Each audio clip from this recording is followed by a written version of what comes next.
Avec nous sur ce plateau, une experte en rangement et en organisation. Bonjour Stéphanie Rabourdin. Bonjour. Vous intervenez également dans ce documentaire. Il y a un vrai lien entre sa façon de ranger, l'état de sa maison et son état mental, son état psychologique. C'est ça, la maison est un prolongement de soi.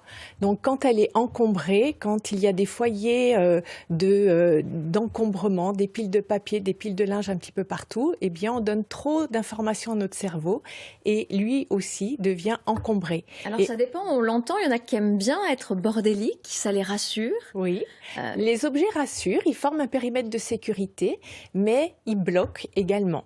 Donc en fait, l'important c'est de trouver le juste milieu. On est tous différents et pour certains, vivre dans un bazar organisé, ça leur plaît et ils se sentent bien. Et pour d'autres, c'est une lourdeur au quotidien, on se sent mal et on devient oppressé par nos possessions. Et parfois, on n'arrive pas tout seul à se débarrasser des choses et c'est là où vous intervenez. C'est ça. Donc moi, mon métier, c'est vraiment d'aider les gens à prendre des décisions, à se séparer du superflu et de l'inutile et ensuite à donner une place pertinente et fonctionnelle à chaque objet gardé. Et c'est pas évident ça, parce qu'on va dire, ben non, mais ça, je vais pouvoir m'en servir. Par exemple, en plus, on est vraiment dans cette culture-là en ce moment. C'est ça, on travaille les points de blocage, les objets au cas où, les objets à valeur sentimentale, les cadeaux qu'on n'aime pas mais qu'on garde par culpabilité ou loyauté.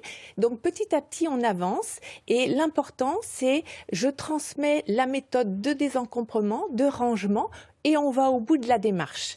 Et ça fait du bien à l'esprit. Les gens que vous accompagnez, qu'est-ce qu'ils vous disent après? En fait, ils se sentent libérés et ils se sentent fiers d'eux parce que il y a tout de suite un résultat visible et invisible. Ils se sentent beaucoup plus forts, ils sont contents d'eux, ils se rendent compte qu'ils deviennent petit à petit autonomes face à cette problématique du rangement. Rapidement, à quel moment on fait appel à vous? Parce que ranger, on peut s'y mettre tous, hein. Des fois, faut juste un petit peu de motivation.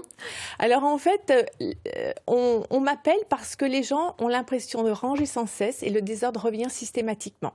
Ils manquent de méthode, ils ont besoin d'une impulsion, d'une expertise. Moi, j'apporte des solutions personnalisées de rangement et surtout, je les aide à mettre en place des nouvelles habitudes pour éviter l'effet rebond. Merci beaucoup. Et quelles que soient vos méthodes de rangement, ne ratez pas le documentaire ce soir à 23 h. Merci beaucoup. Merci.